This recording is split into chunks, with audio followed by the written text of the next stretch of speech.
Good evening and welcome to Montague Area Public Schools. I'm Jeff Johnson, Superintendent of the district. And we are here tonight for a community forum where we'll have some opportunities to learn some information, very similar to our last forum, about a proposed extracurriculars bond proposal for in the future. Just a little insight as far as the why around this. We are looking to gain some insight, maybe from, number one, give some information to the community, but gain some insight from the community on some of their thoughts about a possible bond moving forward. This upcoming Monday, the 14th, we do have a Board of Education meeting where this will be a discussion item and looking to put a proposal forward or not based upon some of the information and questions that I've received from the last forum as well as this forum, and then many staff building meetings that have been taking place over the past couple weeks. So the why really starts and ends with space and having additional space for our students here throughout the district. Most of that space would be seen at the secondary levels. The space through the past couple years, we've had many requests from groups, whether that be student groups, sporting groups, extracurricular club groups, to have additional space to do some of the things that they do in addition to their academic time frame. So that space, and I'll kind of get into what some of those spaces would look like, but this space would also provide more opportunities for kids, but then also a timeline that allows them to be home at an early hour. Currently, for a lot of our activities, students are here within the district till 9 o'clock most evenings. Hopefully with addition and looking at a bond, it would provide opportunities to get students home more around the 7 o'clock hour, at least through the seasons that we are working for in that point in time. We also, as a district, tried to find ways to create these additional spaces through the district financially, and putting some plans together. We have begun to save some of those dollars.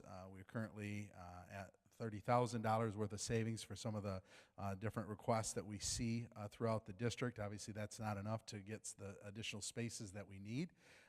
We do have additional donors that have some interest in possibly creating some of these additional spaces that I'll talk about, but in the many needs that we're finding throughout the district, the idea around proposing a bond came to fruition. And with that, I went, and Stacy Brown, our finance director here sitting in front, we went to PFM, which is our district financial advisors, and had a conversation with them and looked to see what additional millage increases would need to take place in order to provide additional spaces for the district. And in that, we realized that a bond was rolling off from a 2014 refunding that we did, or 2015 refunding that we did, which would provide additional dollars for a bond, and it would look to provide $12.5 million, or $12.5 million, which I'll talk about in a minute, but at a 0 mil increase. And when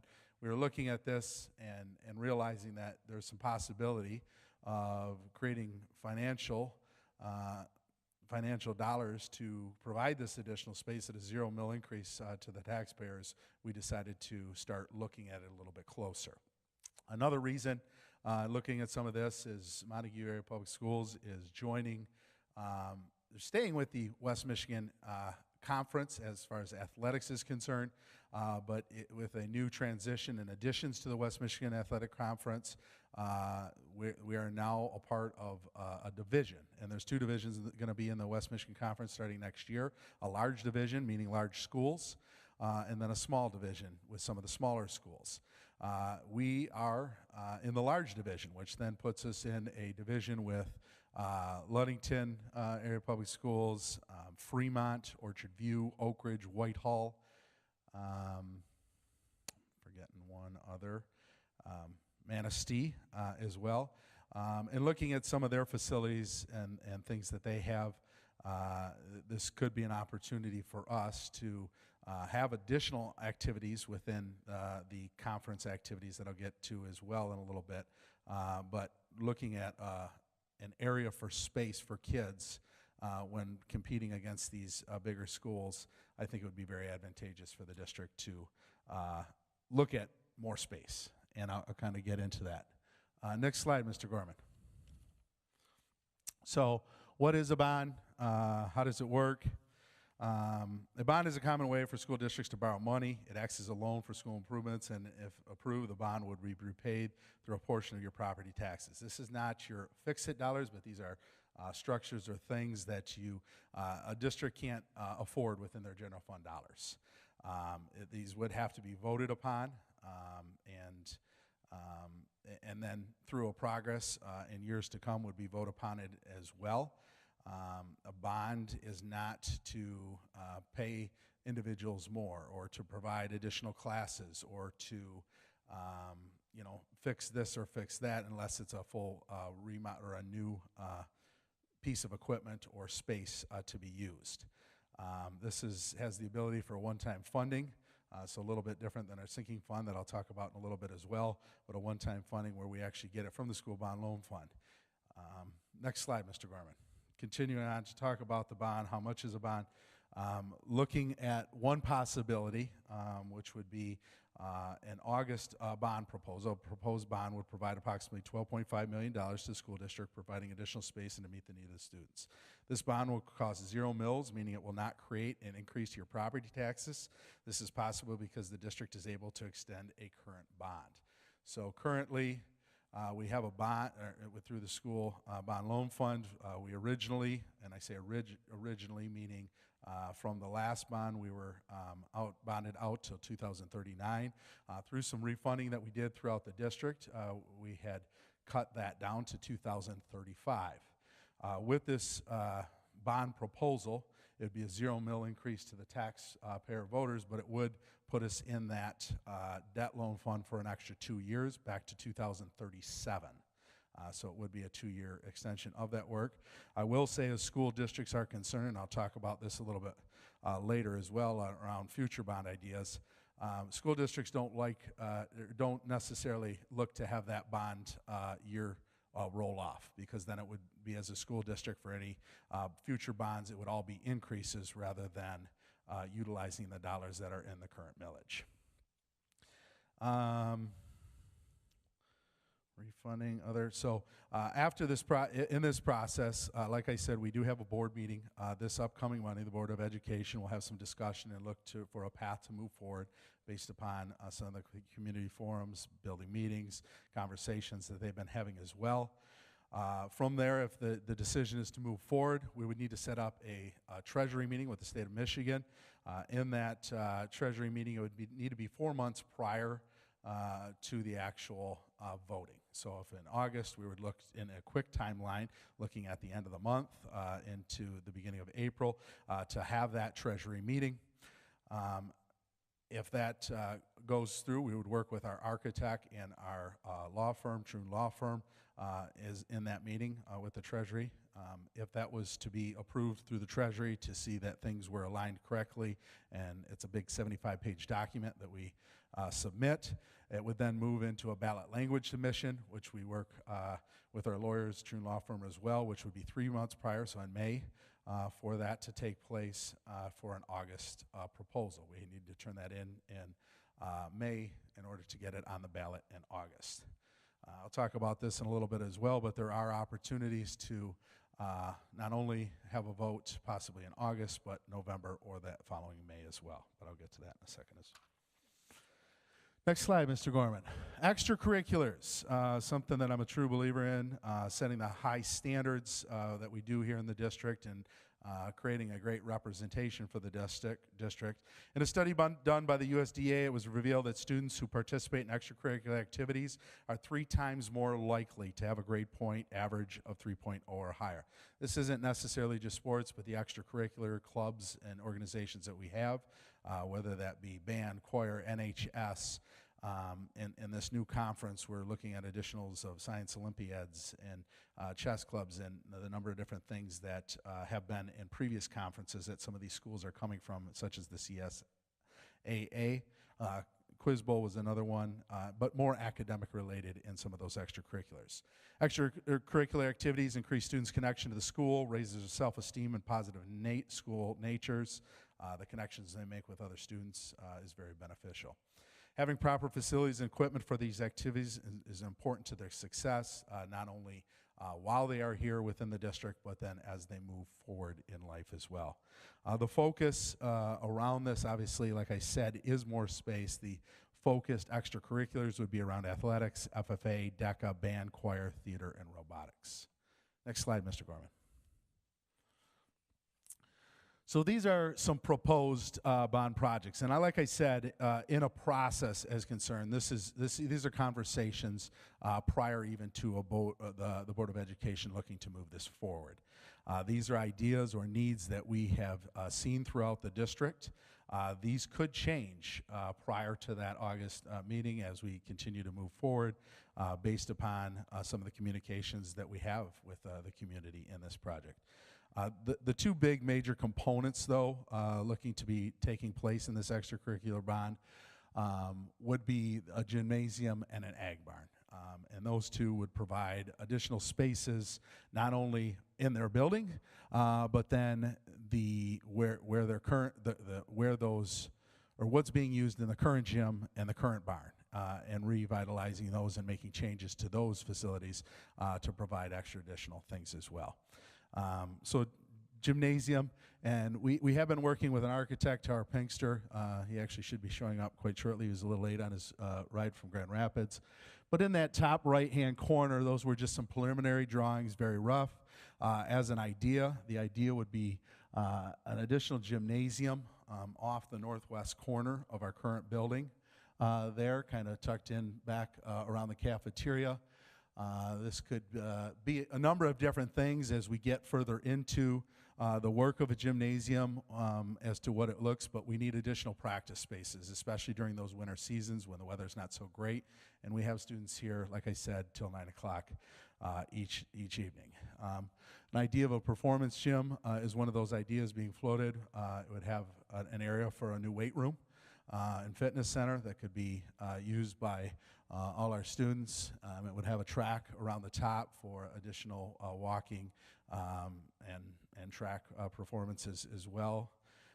It would allow us to renovate our current weight room area, the old stage area, some of you might be familiar with, and utilizing that into more of a matted area that our wrestling performance or wrestling team could utilize, or any other teams looking for that matted work as well.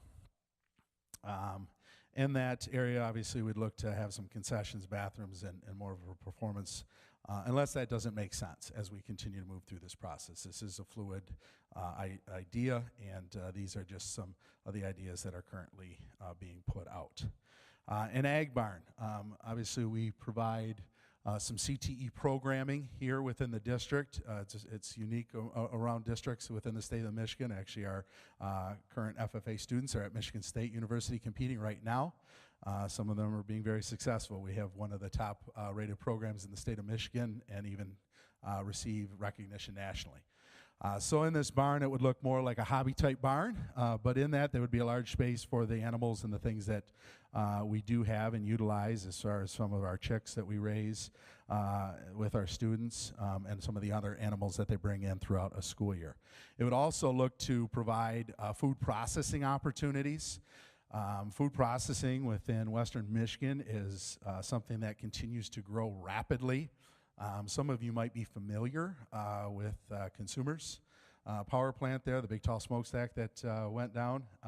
Well, within that process, part of their duties and responsibilities as that was closing was to provide a plan for West Michigan and how the economic development was going to continue within Muskegon County. And then it's spread throughout West Michigan as a whole. But within that, they see a large demand and an idea for food processing to take place from St. Joe all the way up to Traverse City. We have soils and the proper structure to have a very fertile growing season, although it might not be as long as some other areas of our country. It was deemed to be one of the next large fruit and vegetable growing areas within our country, as some of the other areas, such out in California and Washington, are reaching their capacities for a number of different reasons. So with that food processing in connection to where the old consumers plant, it is a large port, and for these food processors, it's a way for cheaper, less expensive opportunities for food processing. So the areas and the local business leaders are really trying to promote that food processing. So in a partnership with Mr. Gorman, our food service director, and some of the work that he does through West Michigan, and then our ag, we've begun already some of that process, working with blueberry farmers on different things. In the past we've used lettuce, but to utilize some of these fruits and vegetables and bring them right into our tables at the lunches here throughout the district. So in that would create a food processing where our kids would be a part of that process, and hopefully we'd be producing future workforce for this large demand towards food processing. Other things that we would look to add to this process as well, and things that need to be done. Obviously, I talked about the gym would be a new gym, which would then take our old gym, have renovations of that to make sure that the space opportunities were there for the students. I talked about the stage area and the renovations that would need to take place in that. The old ag barn, or the current barn remodel, as you can see on that list, we would utilize that to provide some of our other clubs and organizations additional space. For instance, our DECA, which is our business group, or another CTE programming that we have, our business students. And in that DECA, they've really worked their way into a print press, and they need additional storage and a place to print press as far as shirts and sweatshirts in the school store and some of the things that they create in that process. So they'll provide additional space there, along with space for our robotics team. It has been a challenge over the past couple years. Our robotics team continues to move from location to location throughout the district to find that space for the robotics competitions that they have. We have track up there, a resurfacing of the track. Our track is getting older and needs to be resurfaced in that process. And once again, I want to make sure that I'm clear on this. These are ideas that have been discussed and talked about as needs throughout the past couple years. These are not set or concrete as the things that would be done or in any shape of order, minus the idea that we need additional space as far as a gymnasium or athletic area and an ag barn. Those would be the two space things. Auditorium updates. Here in this auditorium, beautiful auditorium, goes back from the O2 bond. In that process, things are starting to get old. We have lights that are starting to go, working into some LED lighting for efficiencies as far as that's concerned, sounds, the music and the tech world of that. So we'd look to digitalize all this work. We have things that some students come up and look and say, what is that? And it's a tape player and or a CD player. And those are all things that students today don't really have any idea or recognition of. But back then, it was definitely something. So digitalization of all that, we would look to provide in the back here. We have additional spaces where it's a loading area, but we'd look to provide scene shop opportunities for our theater department. We would look to provide possibly a humid-controlled area or room for a grand piano to make sure the life and longevity of that, as those can be very expensive as well. Music tech labs, recording studio type work within our choir as we continue to grow that program as well. They're doing a lot more within the music tech and recording work as well. Sticking with the arts there with choir and band, looking to have soundproofings within the classrooms that are taking place, obviously making sure that it's safe so that within the multiple days of playing, especially within the band, that ears aren't being hurt in that process, both of students and staff. Marching band structure out here, obviously they practice quite a bit throughout their marching band season, so providing a structure to them as they work throughout the parking lot, along with lights and sound, and making sure that that's something that is usable for them in that process. Also looking at music stands for both departments as a whole. Dugouts, looking at the baseball field dugouts, they have been here for quite some time. I don't have an exact date for you, but I believe it was with the creation of the high school here, if not prior, which we're talking at least the 60s or prior. In that they are not ADA compliant. So the work that we can do on those is very minimal. We are grandfathered currently in, but any changes that we look to do that, we have to create them to be ADA compliant, which means really we need new dugouts in that component. Other dugouts, meaning the softball and the soccer field, we'd look to try to remodel some of that, not necessarily create new ones because they are newer and in a pretty good shape and ADA compliant, but making sure that they look good as well. Press boxes, we have the Memorial Field, soccer field, press box, and then the football field as well, press boxes. They need some remodels, especially around the windows and the heating and cooling systems within those during the seasons. Looking at possible new ones for the softball or baseball field as far as you get into the postseason and possibly a need for those. Memorial Field would be, that is the soccer field there. As you enter, looking at a ticket booth and a concession stand that is worthy of the fans that are coming in, and it's kind of a barn at this point of some sort, and it's very not so appealing on the eyes within that. But then we'd also look at the memorial there at Memorial Field, remodel of that and making it look sharp and be a focal point of that field, which it was for many years.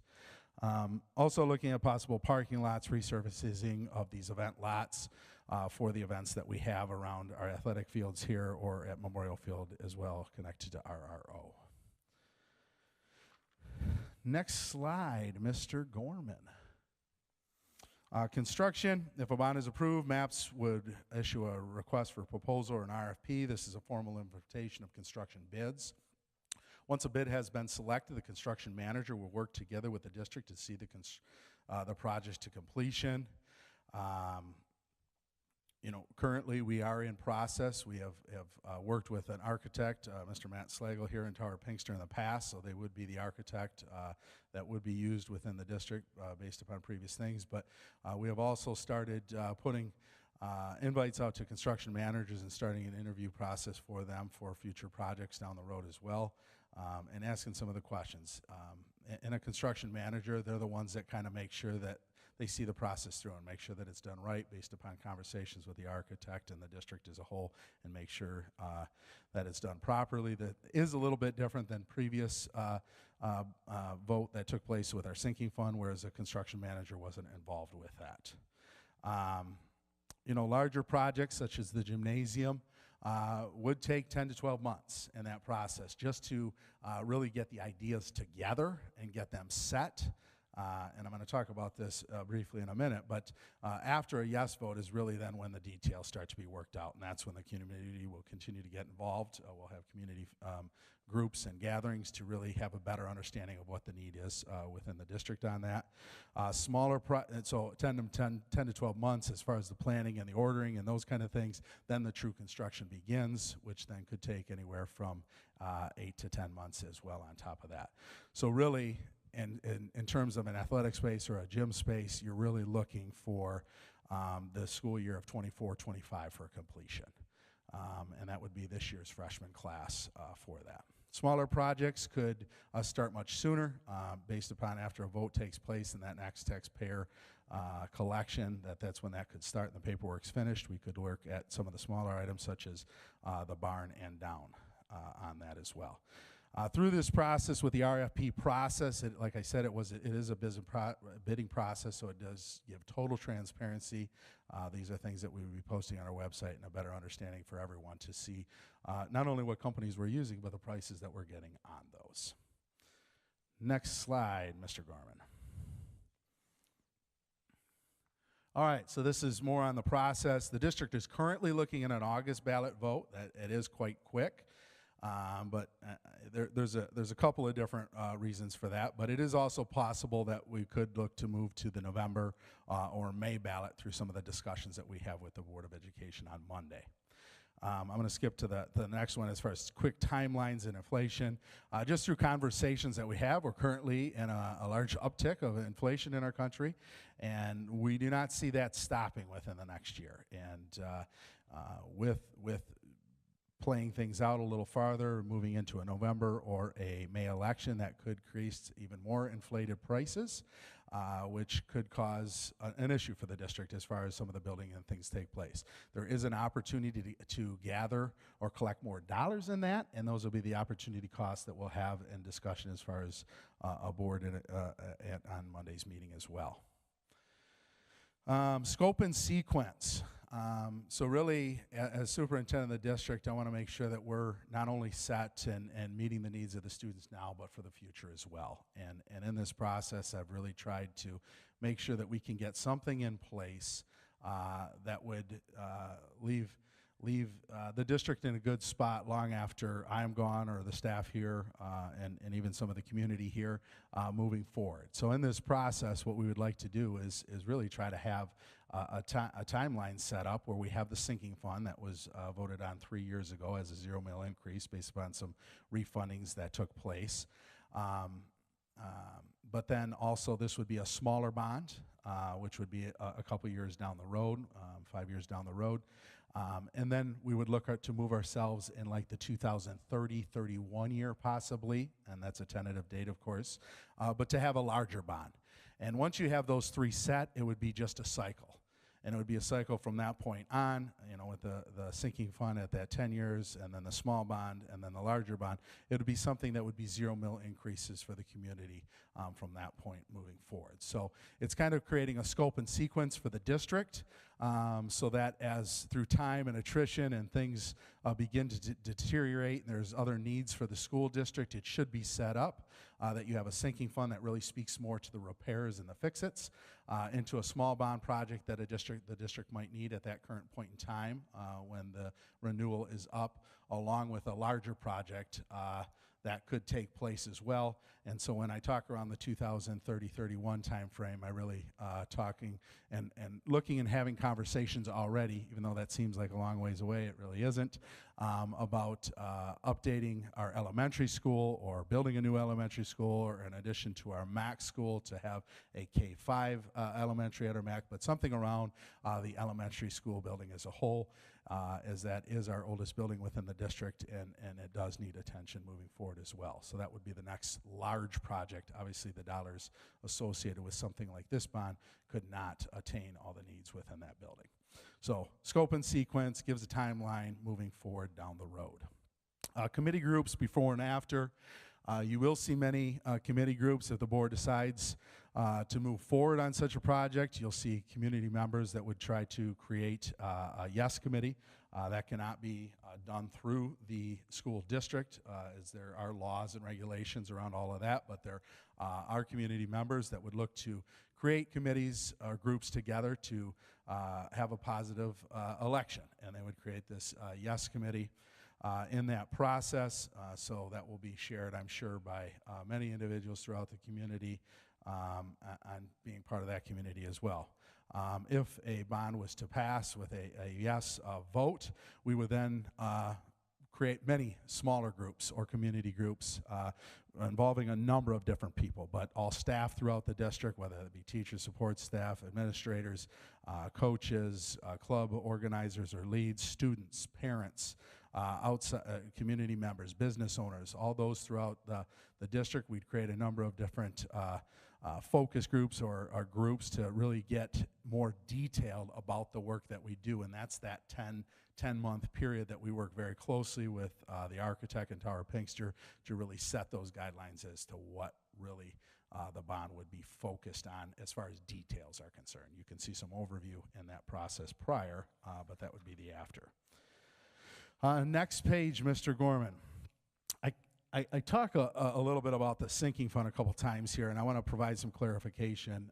There seem to be a lot of questions on this last forum as well. But the sinking fund is different than a bond, and a sinking fund is something that is not a one-time allotment and is not run through the school loan fund, but it is something within a tax collection that takes place every year. So the sinking fund, it was put out there as a proposal for $3.2 million over 10 years, which is approximately around $300 to the school district every year as tax collection. So when we get the tax collection from the city of Montague, White River Township, Montague Township, Claybanks, Otto, and Grant Townships. When we get those dollars in, we're able to use and spend those monies on the fix-its or the repairs throughout the district. Seeing that our tax base and where it is and the collection of around $300,000, sometimes that does not provide enough dollars to some of the repairs of the things that need to take place.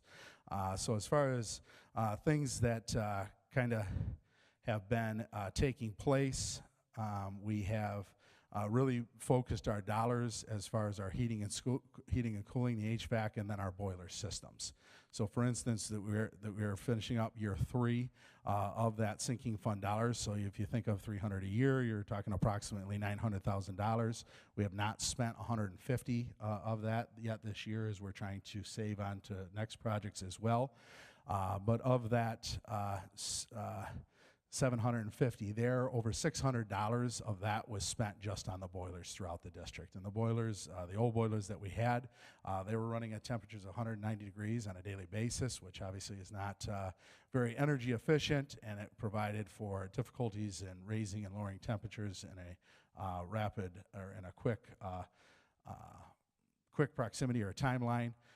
But with running at 190 degrees, that's a lot of wasted energy in that as well. So that process, with changing of boilers, though, then you have the old boilers have to come out, and disposals, and HVAC controls, and the boiler controls. So there's a lot of additional expenses. So that's where a majority of those monies have went. We also, there was a air conditioning system in the NBC library that went bad, so there was a repair of that. That was a costly expense of nearly $20,000, and then another one here at the south wing of the high school area that was around $15,000 to repair as well. A couple other odds and ends as far as repairs are concerned for each and every building.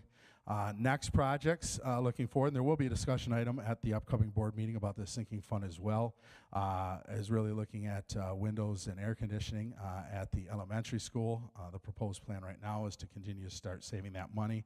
You know, we're looking at proposed ideas of windows throughout that district that are going bad, of nearly $700,000 for windows throughout that throughout that building at early school. When you look at air conditioning, you're talking nearly or a little over $300,000, so that you're talking almost $1 million worth of savings that would need to take place. The discussion will be, is that saving up for a couple years for each of those projects, or looking at a loan? In previous, well, we have decided not to look at that as a loan item. Why? Because the costs associated with that, and some of the boilers that we knew took place, and the project timelines that needed to take place for us to get those, it wasn't necessarily the best practice for us. Like I said, sinking funds don't have construction managers, so we work through Tom Cedarquist, our facilities director here, to put those in. Being able to get the products in and the timelines that it was taking, it made more sense to work through that process and save the money from the taxpayer dollars to put those in. Moving forward, it could be a future discussion around looking at a loan. Please know and understand that in borrowing dollars, and this would have been off of a $3 million borrow, within the full 10 years worth of the loan, but you're looking at approximately $40,000 worth of interest that would take place within that loan. And in comparison to $3 million, it's not that much, but still $40,000 to the district is quite a bit of money. And then $20,000 worth of lawyer fees to a true law firm for writing up all the work on that. So $60,000, and based upon the scope and sequence around the boilers and the heating and controls, we did not feel that that was the best way to move forward. Next slide, Mr. Gorman. All right, this is time for you as audience members for maybe any questions or comments or concerns that you have. Please feel free at any point in time to direct any questions to me. My door is always open. You can see my email address there as well, johnsonj@mapsk12.org. Or the phone number here, 893-1515. There are plenty of lovely ladies that would set you in the right direction towards my office, and hopefully I could get back with you shortly if I'm not available at that time. Don't want to put people on the spot, but I would love to hear from the community, and the Board of Education would as well, as we're trying to gain as much insight and valuable understanding from the community on some of the thoughts around this idea of an extracurriculars bond proposal that was really focused on trying to provide that additional space, but then provide additional things for the extracurriculars throughout the district. Mr. Rath here does have a microphone for you, just for any of to make sure that we get it in our audio so that everybody can hear it as well. Any questions, comments? Yes.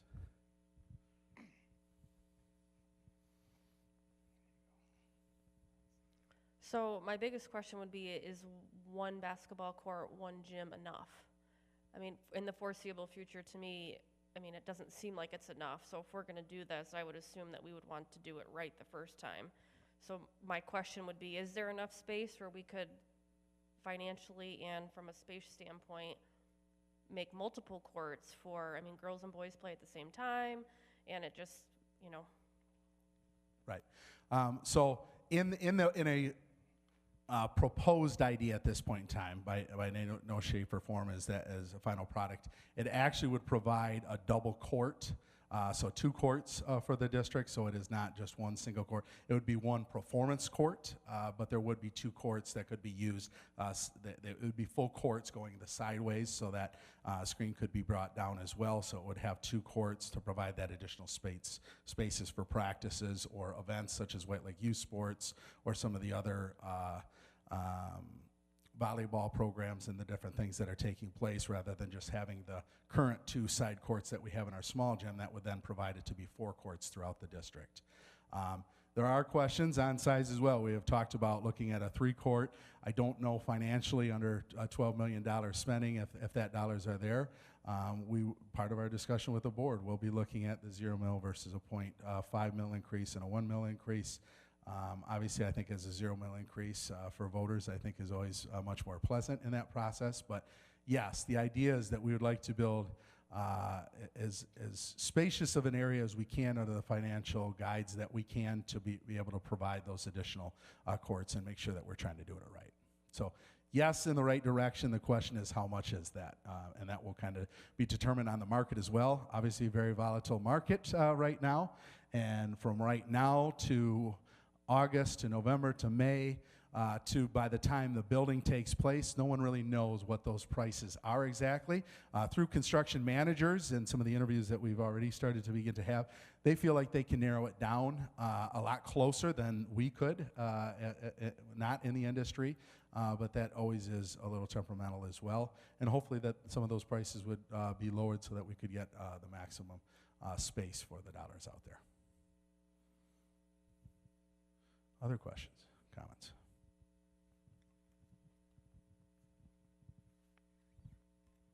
Mr. Johnson, you talked about inflation as being part of the reason to get this done now.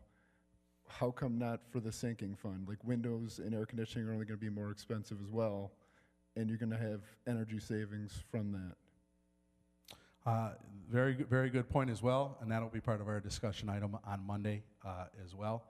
And the current points and times and where inflation is going, the $60 cost as far as loans and lawyer fees to get a loan that would need to take place within that. We would look at the opportunity cost of that $60,000 versus proposed inflation prices. We're currently trying to get some prices on how much that inflation has taken place on some of those, and timelines actually on how long it would even take place to get in.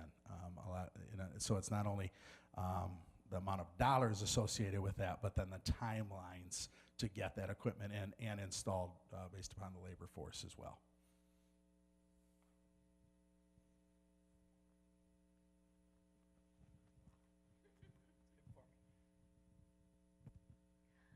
Just wondering how a construction manager would be chosen? So per board policy, or actually state guidelines, really the district has the opportunity to just choose a construction manager. We as a district have decided to look at the construction managers and working with Tower Pinkster on some of those that have worked and past, worked at schools previously or past projects as well. We currently are interviewing Triangle Construction and Windberg Construction here. Triangle Construction is out of Grand Rapids. They have done pass bond projects here within the district, and Windberg Construction has done projects here, not as a construction manager per se, but has done projects here within the district. They recently just built the Viking Athletic Center across the river in Whitehall as well. So through that interview process, we have 3 committee members, or 3 board members that are part of our districts and facilities committee. So we have 3 board members attached or a part of that interview process that we've started with Triangle, along with Stacy Brown, our finance director, Tom Cedarquist, our facilities director, and myself in that process asking those questions. Thank you. Yeah. And then, would you see the community using this the way they do in Whitehall? I would love for it to take place.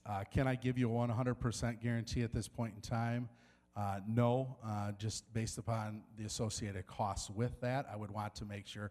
I guess I'd rather say that with uncertainty right now, and hopefully that would take place rather than saying, yes, it's going to happen and not be able to do it right off the bat. Obviously, it creates increased costs as far as staffing is concerned, whether that be manning of the track and the cleaning and the custodial staff and the work that would take place with having a community in there as well. But that would be the idea, that we would have this track for walking for the community, a weight room that our students use, but then off of that then creates this almost fitness center-like feel that our community can use as well. So yes, that would be the goal.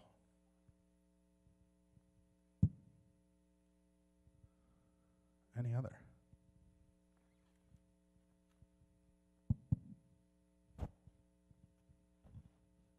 Do you have an estimated cost for utilities that this would increase for us? Yes, so we just ran some rough numbers. We're looking at around $25,000 to $30,000. We as well, and that's more than just utilities. That would be utilities and additional cost to the district as far as cleaning, utilities, both electrical, heating and cooling, the additional costs that would take place with additional spaces. So around $25,000 to $30,000 is our estimate, and we're getting that number based upon square footage of such a space, and that would be under current pricing and wage scales and those kind of things. Is there discussion of including bringing back industrial arts, wood shop, metals, and that type of thing with the building of an ag building? Yes, bolstering the CTE programming as a whole, yes. So we really would love to. I often joke with our Career Tech Center or our ISD and the Muskegon area ISD that I would love to continue to grow our CTE programs and be the Career Tech of the North and really expand some of that work, especially into other districts, maybe such as Shelby or some of the northern school districts, to have a place here. So yes, that is the idea. One of the big things that we're really trying to put forth would be an area such as like ag mechanics. So working on the mechanical side of ag. There are certain classes or certain type work that can only be done within the CTE programming, and currently, based upon our certifications, we only have the world of ag and the world of business, and that would be the FFA and DECA, which people really see it as FFA and DECA, but it's really through the business classes and the ag classes that we have here through the district. But yes, an expansion of that, really through the food processing as well. It would hopefully provide a lot more opportunities for students as far as semester electives at the secondary level, and be able to get those students into those. Did that answer your question? Yeah, okay.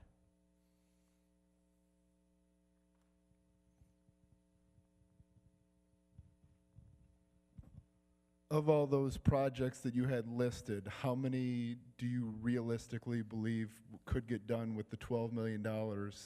And what would be the first things to be cut if they needed to be cut?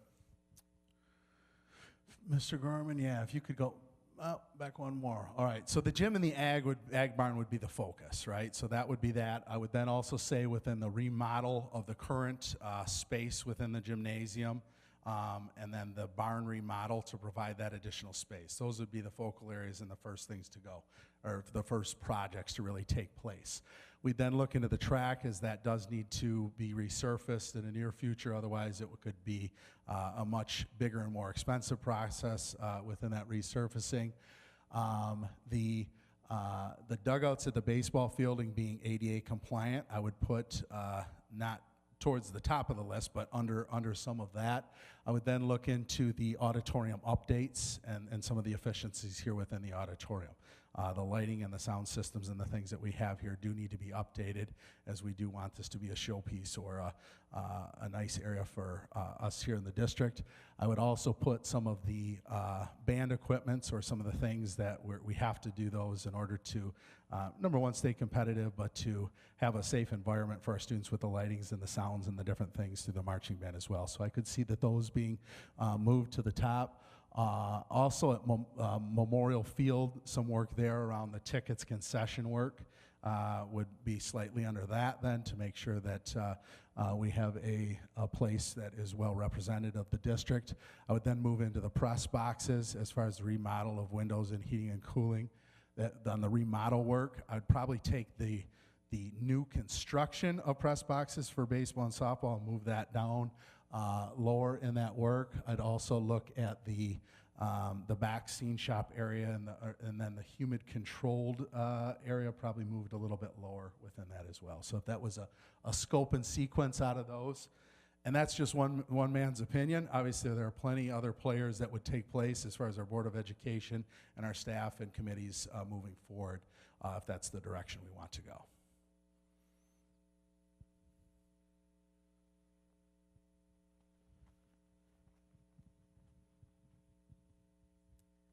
So my baseball player wants to know if there's going to be turf in the new gym. At this point in time, that is not the idea. Although, once again, I guess I'd like to make sure that the space is the most important thing. And I think some of the community input or needs or ideas around that as we move through this process will kind of dictate some of that. If it means more of just a practice space and not a performance space, and that's what the community and groups are really looking more towards, it could possibly lead that direction where it would be more similar to maybe what the Viking Athletic Center looks like, where you still have the courts and the spaces and then a turf area and a fitness center as well with the track. So it could move that direction as well, and that could be dependent on costs. It could be dependent on community input, coaches input, staff input, needs throughout the district. But at this point, I would say no, it's more around the performance gym type work. Any other questions?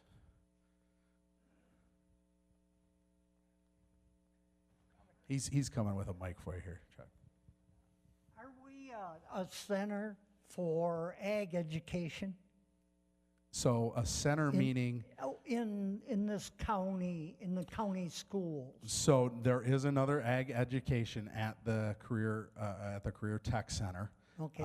And then Ravenna has one as well. So there are 3 locations one could go. We have taken students from other districts, especially from the northern regions, into that programming. Sometimes it's very difficult to do because it becomes more of a class type process. Yeah. How many students might be coming in from other districts? At this point in time, I'd say a couple each year. It's not a large number. But because usually they become students here in the district, which we have found from the north, we're getting those students. Because the districts to the north actually go all the way up to the West Shore ESD, which is towards Scottville in that area. Yeah. I shuddered a little bit when you mentioned that there might be care of animals in an ag center program. And I think back into the late 50s, whenever you went up to the line of scrimmage in football and you're playing Whitehall, they would say, "Do you smell something?" Well, ags in the barn is definitely something that many of our students are active in. We are unique in our ag CTE programming and the fact that we are one of the very few districts, and definitely in the state of the Mission, but across the country as well, that run our science programming through it. So all of our students actually become CTE ag students, both their freshman and sophomore years. Then when they work their way into their junior and senior year, the elective classes that they take provide what is called a value-added measure of CTE funding for the district, which provides additional dollars to work on some of the projects and the things that they do. That is another thing I'd like to mention as far as the Ag Barn is concerned is, the funding and the overall idea and the use of those dollars, but through this process, we want our students out there working with contractors and learning some of that and working with the ISD and the construction trades program as well to be a part of that process. Yes, good, thank you. Summerfield. Do you have images of some of these other facilities that, we're going to be competing against, just so we can see where we stack up?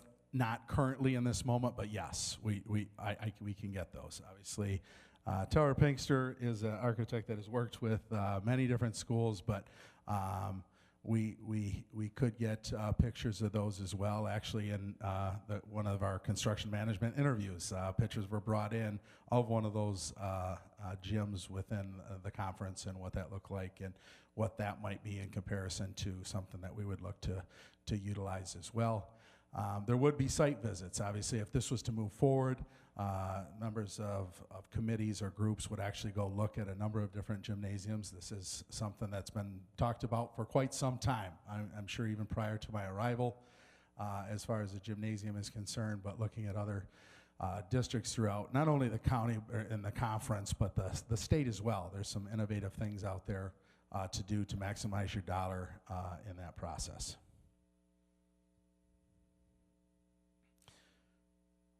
All right. Well, I do have, like I said, Mr. Gorman, if you could put back, there's my email address, phone number. I truly appreciate you being here today. Hopefully I provided some additional information to you. Like I said, this is a work in progress. We do have a board meeting this Monday coming up at 6 p.m. right here in the auditorium where there will be discussion about this and moving forward. And I just really think that it's something that we as a district need to look at for the benefit of our kids to provide as many opportunities that we can for them in this district. So thank you for your attendance. I truly appreciate it. And drive safe. Have a great evening.